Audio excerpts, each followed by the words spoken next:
¿Y si les dijese que la voz que escuchamos en nuestra cabeza no es la que manda? Que nuestra mente actúa primero, que primero tira la piedra y después se inventa las razones que hagan falta para justificar sus actos incluso ante nosotros mismos. Esto que les estoy contando se conoce como la teoría del intérprete.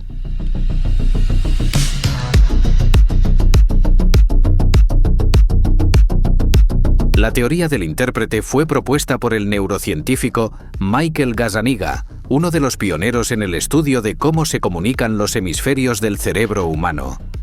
Para entenderla, primero hay que saber que nuestro cerebro tiene dos mitades o hemisferios, el izquierdo y el derecho. Normalmente ambos están conectados por un puente de nervios llamado cuerpo calloso, que les permite intercambiar información constantemente. Pero en algunos pacientes con epilepsia muy grave, los médicos descubrieron que cortar esa unión podía ayudar a reducir las crisis. Esa operación se llama sección del cuerpo calloso. Cuando se practicó por primera vez, se descubrió que tras cortar ese puente de nervios, los dos hemisferios seguían funcionando, pero ya no podían hablar entre ellos, lo que hizo posible algo increíble: permitir a los científicos que pudiesen estudiar cada mitad del cerebro por separado, como si fuesen dos cerebros distintos, pero dentro de la misma cabeza. Gazzaniga y su equipo mostraban distintas imágenes a cada hemisferio por separado, utilizando una técnica que aprovecha cómo la información visual se divide en el cerebro. Al hemisferio derecho, por ejemplo, se le enseñaba una imagen de una pala, mientras al izquierdo se le mostraba una de un pollo. Después, se pedía al paciente que señalara con la mano izquierda, controlada por el hemisferio derecho, un objeto relacionado con lo que había visto. Y el paciente, sin dudar, elegía la pala. Hasta aquí todo bien. Pero cuando se le preguntaba por qué había elegido la pala, el hemisferio izquierdo, encargado del lenguaje, no tenía acceso a esa información visual, ya que no había visto la imagen de la pala. ¿Y qué hacía entonces? Se inventaba una explicación.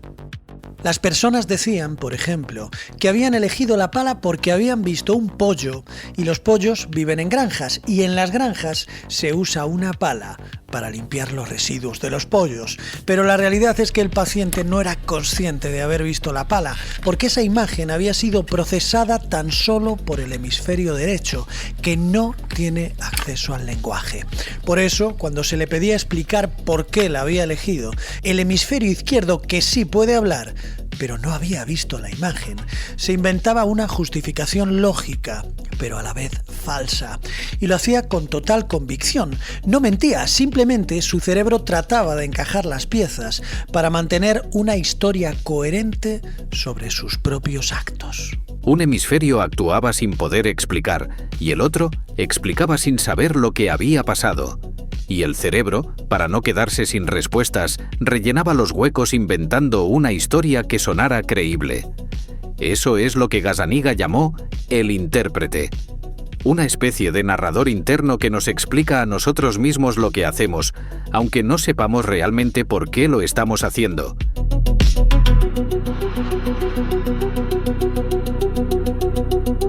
El intérprete no decide ni actúa, solo justifica. Construye una narrativa lógica para que todo tenga sentido. El problema es, como hemos visto, que esa narrativa puede ser falsa. Y lo más inquietante es que todos nosotros vivimos con ese intérprete, funcionando a diario sin siquiera saberlo. ¿Qué quiere decir esto? Que hay una parte de nuestro cerebro que se encarga de darle sentido a todo lo que hacemos, incluso cuando no lo entiende. Y esa parte no toma decisiones, tan solo las justifica a posteriori. Por lo que la conciencia sería, en cierto modo, una narración construida sobre actos ya ejecutados, y eso pone en tela de juicio el libre albedrío y revela una mente mucho menos unitaria de lo que pensamos. La realidad es que parecemos estar formados por múltiples sistemas automáticos, emociones, impulsos, memorias, toda una mezcla de objetos desordenados en el desván de la mente, un caos al que el intérprete se encarga de dar forma después. La mente es una orquesta sin director aparente donde cada parte tiene su función, pero no siempre están de acuerdo.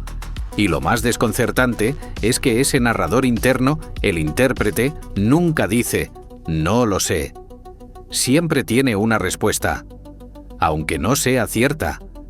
Por tanto, conocernos a nosotros mismos quizás sea un ejercicio mucho más complicado de lo que realmente creemos, porque solo conocemos la historia que nuestra mente nos cuenta de nosotros.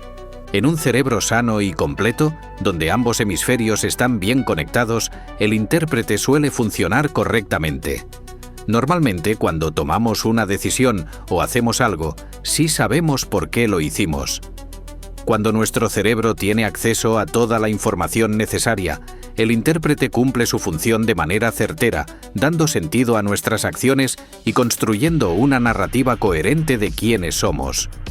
Pero lo que revelan los experimentos de Gazzaniga es algo más profundo, que este narrador interno no está comprometido con la verdad, sino con la coherencia, y cuando le faltan datos, se los inventa. Cuando no entiende algo lo justifica y lo hace de forma automática, sin que nos demos cuenta. Y aquí no hay un filtro posible porque todo se guisa y se come dentro de nosotros y resulta completamente subjetivo. Creemos que tomamos nuestras propias decisiones porque las razonamos y consensuamos. Pero la realidad es que en muchos casos actuamos primero y después nos contamos una historia para justificar lo que acabamos de hacer. Una historia que puede ser lógica e incluso elegante, también convincente, pero que no necesariamente tiene que ser real.